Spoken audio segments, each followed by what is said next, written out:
बहुत समय पहले पहाड़ों की तलहटी में बसे नगर में एक सौदागर रहता था। उसका बड़ा नाम था। नगर के प्रभावशाली लोग उसके मित्र थे। वे उसके कारोबार में उसकी मदद करते थे और वह सौदागर अपनी चीजें घोड़ों पर लाद कर छोटे छोटे नगरों और आसपास के क्षेत्रों में भेजा करता। उसकी पत्नी बहुत भली थी। वे लोगों की चहेती थी क्योंकि उसका स्वभाव बहुत अच्छा था और वह बहुत सुंदर भी थी। एक दिन सौदागर ने अपनी प्रिय पत्नी से कहा कि वह दूसरे देश की यात्रा करना चाहता है ताकि उसका कारोबार और बढ़े। पत्नी ने हाँ कर दी। फिर उसने अपने मित्रों से कहा कि वह पहाड़ी क्षेत्र से बाहर जाएगा और व्यापार बढ़ाएगा, अपना सामान भी ले जाएगा और वहाँ की खास चीजें लाकर वह अपने नगर के लोगों में बेचेगा। मित्रों ने भी हाँ कर दी। इस बीच यहाँ कारोबार को चलाने की जिम्मेदारी उसने अपने एक व्यापारी मित्र को दे दी और कहा कि वे पूरा हिसाब किताब बनाए रखे। जो भी मुनाफा हो वे उसकी पत्नी को दिया करे। मित्र मान गया। एक सप्ताह के बाद सौदागर अपने एक नौकर और घोड़ों पर सामान रखवा कर अपनी यात्रा पर निकल गया। उसकी यात्रा लंबी थी और कठिन भी। खैर, नदी नालों और दुर्गम रास्तों को पार करता हुआ वह प्रवर सेन के क्षेत्र में पहुंचा, जिसका राज्य नर्मदा तक फैला था। वहाँ व्यापार की बहुत संभावनाएं थी। वे वहाँ रुका और अपने परिश्रम तथा योग्यता से क्रय विक्रय के काम में व्यस्त होकर नाम कमाने लगा। कुछ ही समय में उसने खूब सारा धन कमा लिया। इधर उसका मित्र उसका कारोबार हड़पने के उद्देश्य से षड्यंत्र रचने लगा। वे ना तो सौदागर की पत्नी को मुनाफे का पैसा देता, ना ही कोई हिसाब किताब रखता। सौदागर की पत्नी ने दीवान से इस बात की शिकायत की। उससे उसके पति का मित्र और भी खफा हो गया। उसने सौदागर की पत्नी पुष्पा को मारने की योजना बनाई, क्योंकि उसके जीवित रहते वे सारा कारोबार हड़प नहीं सकता था। उसने अपने खास नौकर को गुप्त रूप से बुलवाकर पुष्पा को नदी में डुबोने की योजना बताई। उसने अपने नौकर से कहा कि जब वह सुबह सुबह नदी के पास के देवी मंदिर में पूजा के लिए जा रही होगी तो तब तुम उसे किसी तरह नदी में फेंक देना। नौकर मौके की तलाश में था और ज्यों ही पुष्पा मंदिर से आकर घाट पर सूर्य नमस्कार करने लगी तो उसने पीछे से आकर उसे जोर का धक्का दे दिया।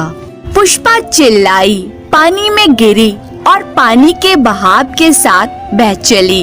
एक मांझी सेतु बंध के पास अपनी नौका बांधने के लिए आ रहा था। पुष्पा डूबने ही वाली थी कि मांझी ने पानी में तैरते उसके बाल पकड़ लिए, ऊपर खींचा और नाव में रख लिया।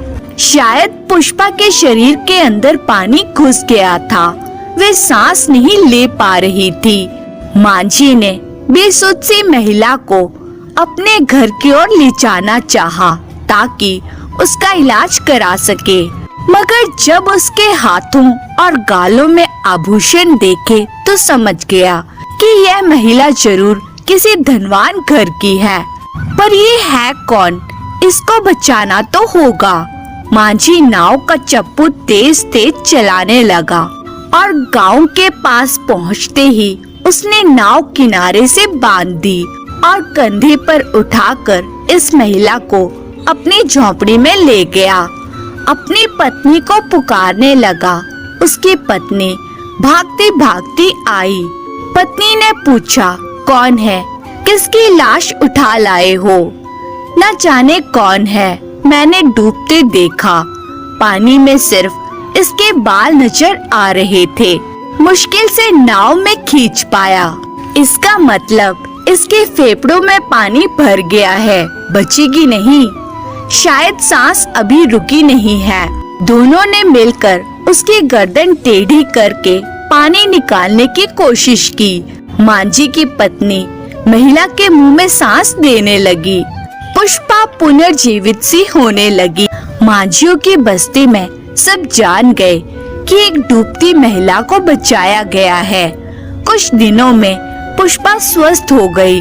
उसने मांझी और मांझी की पत्नी को बताया कि वे कौन है और उसके पति का मित्र कैसे कैसे षड्यंत्र रचने लगा था।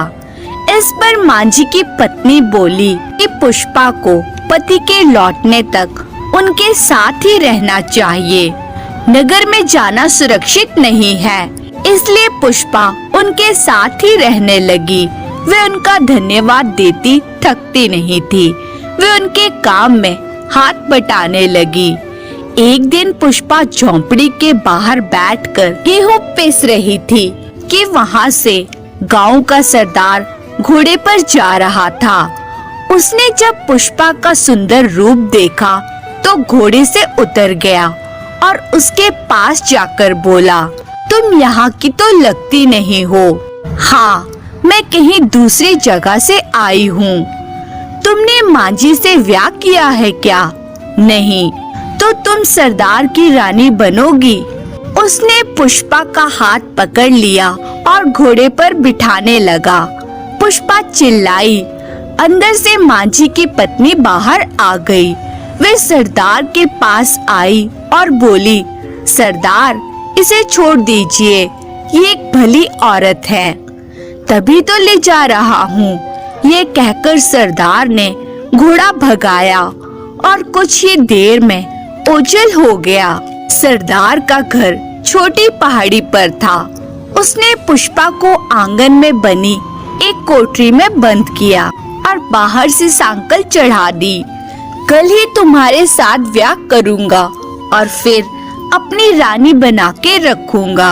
यह कहकर वे अपने मकान में घुस गया। कोठरी के भीतर पुष्पा रोती सिसकती रही, मगर उसके सहायता को कौन आ सकता था।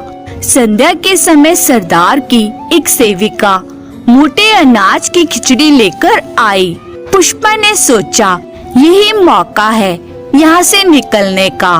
उसने सेविका से कहा, बहन, प्यास बहुत लगी है, थोड़ा पानी लाकर दोगी?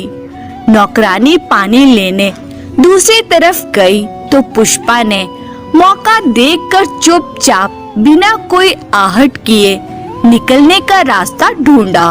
वे आंगन से बाहर आई और पेड़ों के पीछे छिपकर पहाड़ी से उतरने लगी और उसका दिल धड़क रहा था कि सरदार ढूंढता हुआ बाहर ना आए और उसे दोबारा ना पकड़ ले। उधर प्रबर सेन की नगरी में सौदागर अपनी पत्नी पुष्पा के लिए आभूषण खरीद रहा था और अपनी आखिरी पोटली खोलकर उसे बेचने के लिए वहां के एक व्यापारी के साथ मोल भाव कर रहा था। पूरी रात मंदिर में बिताने के बाद पुष्पा देर तक पहाड़ियों में चलती रही, ना ठौर ना ठिकाना। तभी उसे कुछ आवाज सुनाई दी। देखा तो दूर से कुछ घोड़े पहाड़ी के रास्ते पर चले आ रहे थे। हांफती हुई पुष्पा रुक गई। घोड़ों पर सामान लदा था। घोड़ों को हाँकता हुआ एक व्यक्ति आ रहा था। जब उसने पुष्पा को देखा तो वह रुक गया। उसने पुष्पा से पूछा, तुम्हें कहाँ जाना है? पुष्पा बोली, इस जंगल से बाहर कहीं भी ले चलो, किसी गांव या बस्ती में। वह व्यक्ति बोला, मुझे ये सामान लेकर तो उद्धव नगर जाना है। वहां तक पहुंचते पहुंचते शाम हो जाएगी। कोई बात नहीं, क्या तुम मुझ पर विश्वास कर सकोगी? क्यों नहीं, तुम अच्छी आदमी लगते हो। तुम भी भली औरत लग रही हो, मगर दुखियारी सी हो। हाँ, आओ बैठो इस घोड़े पर। इसके पीठ पर सामान कम है। ठीक है भाई। तो बहन, मुझे अपनी व्यथा कथा सुनाओगी? हो सकता है मैं तुम्हारी कुछ मदद कर सकूं।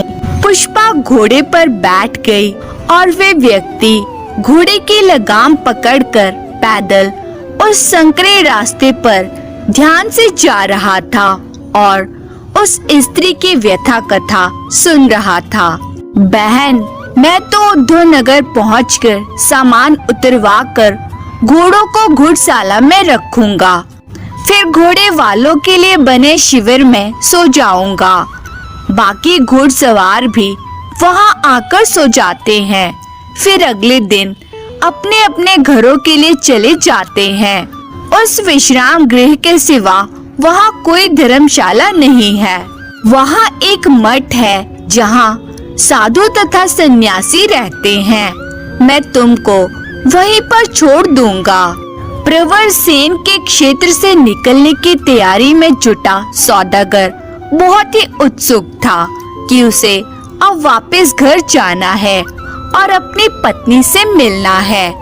उसने सोने की मोहरें एक थैले में रखी, रेशम और पाट के कीमती वस्त्र अलग से रखे तथा वहाँ के व्यापारी को धन्यवाद देता हुआ अगले दिन सुबह सुबह अपने देश लौटने की तैयारी करने लगा। मठाधीश ने एक सन्यासिन से कहा कि वह पुष्पा को सभी नियम बताए और अपने सदन में ले जाए, जहाँ और भी सन्यासिनें रहती हैं। पुष्पा सन्यासिन के साथ साथ मठ के साथ बने कमरे में गई। उसे वहाँ सभी स्त्रियां दीपक की रोशनी में कोई धार्मिक ग्रंथ पढ़ती हुई नजर आई। सन्यासिन ने पुष्पा को एक विशाल कक्ष में बाकियों के साथ रहने की जगह दे दी। सन्यासी ने उसी कक्ष में सोती और ध्यान करती थी। पुष्पा ध्यान व ज्ञान की बातें समझने की कोशिश करने लगी, परंतु कुछ ही दिनों में उसे तत्व ज्ञान, आत्मा और जगत के विषयों में जानने की इच्छा हुई। प्रवर सेन की नगरी से निकला हुआ सौदागर जब 500 कोस की यात्रा के बाद अपने घर पहुंचा, तो वहाँ उसने नए ही लोग देखे। ना उसकी पत्नी, ना उसका कोई नौकर। उसका सारा कारोबार और उसका घर उसके मित्र ने हड़प लिया था। सौदागर को अपनी पत्नी पुष्पा की चिंता सताने लगी। वे कहाँ और कैसी होगी, ये कौन बताएगा। उसने कुछ सोने के मोहरों से एक नया घर खरीदा। जिस नौकर को वह अपने साथ ले गया था, उसने उसे घर में रखा और जो कीमती चीजें अपने साथ लाया था उन्हें संभाल के रखा और फिर पुष्पा को ढूंढना शुरू किया। उसने अपने पड़ोसियों से, रिश्तेदारों से और कुछ खास मित्रों से पूछा तो पता चला कि जब वे देवी के मंदिर गई थी तब कोई ऐसी घटना घटी होगी कि जिसका उन्हें कोई ज्ञान नहीं, क्योंकि वे मंदिर से लौटे ही नहीं। सौदागर देवी मंदिर के पुजारी से मिला। पुजारी ने भी कहा कि पिछले 8 महीनों से पुष्पा मंदिर आई ही नहीं है, मगर पुष्पा के पति को विश्वास था कि वह जीवित है। पुजारी ने उसे उत्तर दिशा में जाकर पुष्पा को ढूंढने के लिए कहा। इसीलिए सौदागर त्रिकुटा की पहाड़ियों को पार करता हुआ जे घाटी में पहुंचा और किसी अनजान स्त्री के बारे में स्थानीय लोगों से पूछता रहा, मगर कोई कुछ ना बता सका। इधर सौदागर के नौकर को अपने मालिक के मित्र का वही सेवक मिला जिसने पुष्पा को नदी में धकेला था। उस सेवक ने सौदागर के नौकर को सब कुछ बता दिया और यह भी बताया कि वह पश्चाताप की अग्नि में जल रहा है।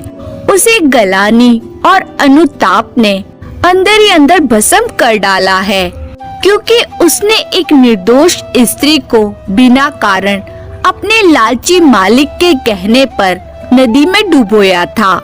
ढूंढते ढूंढते सौदागर उद्धवनगर पहुंचा। अब वे इतना निराश हो गया था कि उसने निश्चय किया कि कल वह इस क्षेत्र से निकल जाएगा। वह एक पेड़ के नीचे बैठा विश्राम कर रहा था। उसके पास धन था मगर मन की शांति नहीं थी। वह अपनी पत्नी को ढूंढते हुए थक गया था। तभी वहाँ से सन्यासियों की एक टोली गुजर रही थी। एक भिक्षुक उसके सामने आया और भिक्षा का पात्र उसके सामने किया। सौदागर ने चांदी का एक सिक्का उसके पात्र में डाला। भिक्षुक ने कहा, इसका वे क्या करेगा? कुछ अन्न, फल इत्यादि हैं तो दे दो। सौदागर ने कहा, वह तो खुद भूखा है, अन्न कहाँ से लाएगा? इस पर भिक्षुक ने उसे मठ का रास्ता दिखाया और भिक्षुकों की टोली भिक्षा पात्र लिए दूसरी दिशा में चली गई। मठ के पास पहुँचते ही सौदागर ने मठाधीश को दंडवत प्रणाम किया। मठाधीश ने कहा, वत्स, तुम भूखे हो? जी महाराज। मठाधीश ने एक सन्यासी को बुलाया और कहा कि वे सौदागर को अच्छे से भोजन और विश्राम कराए। सौदागर प्रणाम करके सन्यासी के साथ एक कुटिया में गया। दोपहर के बाद जब सौदागर कुटिया से बाहर आया तब पुष्पा ने अपने पति को देख लिया। वे समझ गई कि उसका पति उसे ढूंढते ढूंढते यहाँ तक आ गया है। वे भागती हुई सन्यासिन के पास गई और उसे बताया कि उसका पति बाहर है। सन्यासिन ने उसी समय एक भिक्षुक को मठ के द्वार के पास भेजा और कहा कि आगंतुक को जाने ना दे। भिक्षुक ने सौदागर को बताया कि सन्यासिन ने उसे रुकने को कहा है। भिक्षुक उसे वापस कुटिया में ले आया। सन्यासिन पुष्पा और भिक्षुक सौदागर को मठाधीश के पास ले आई। सौदागर ने जब अपनी पत्नी को देखा तो घबराया। सोचने लगा कि अब शायद वे उसके साथ नहीं आएगी। वे अपने भाग्य को कोसने लगा कि उसका कारोबार गया, उसकी पत्नी भी उसे बिछुड़ गई। तभी मठाधीश मुस्कुराते हुए सौदागर से बोला, वत्स, चिंता में मत पड़ो, कुछ नहीं खोया है। ईश्वर की कृपा से तुम्हारी पत्नी इस स्थान तक पहुंची है। यदि ये बाहर रहती तो ना जाने इसे क्या क्या संकट झेलना पड़ता। इसने ज्ञान और ध्यान की बातें सीखी है। ऐसा नहीं है कि ईश्वर का स्मरण केवल धर्म स्थलों पर ही हो। प्रभु को तो गृहस्थी धर्म निभाते निभाते भी याद किया जा सकता है। दोनों को आशीर्वाद देता हूँ कि तुम्हारा गृहस्थ जीवन सुखमय हो। मठाधीश का आशीर्वाद पाकर वे दोनों वहाँ से निकल आए। घर पहुँचते ही जब सौदागर के नौकर ने अपनी मालकिन को देखा तो उसे यकीन ही नहीं हुआ। उसने उनको सेवक से मिलने की बात बताई जिसने पुष्पा को धक्का दिया था और यह भी बताया कि सेवक को पकड़ा गया और कोतवाल के पास ले जाया गया। सेवक ने कोतवाल को इस घटना के बारे में सब कुछ साफ साफ बता दिया था। सौदागर के मित्र और उस सेवक को पकड़कर कोतवाल दोनों को राजा के पास लेकर गया। राजा ने दोनों को मृत्यु दंड की सजा सुनाई। सौदागर को अब उसका पुराना घर और उसका कारोबार लौटाया गया। पुष्पा अपने पति के साथ वापस अपने पुश्तैनी घर में आ गई। नौकरों और रिश्तेदारों ने उनका स्वागत किया। पुष्पा अपने पति के साथ अपने घर में सुखी जीवन बिताने लगी और वे हंसते खेलते अपना जीवन धर्मशीलता के साथ व्यतीत करने लगे। अगर आप लोग को हमारा कहानी अच्छा लगा हो तो लाइक सब्सक्राइब जरूर करें, साथ में कमेंट करें और शेयर भी करें। धन्यवाद।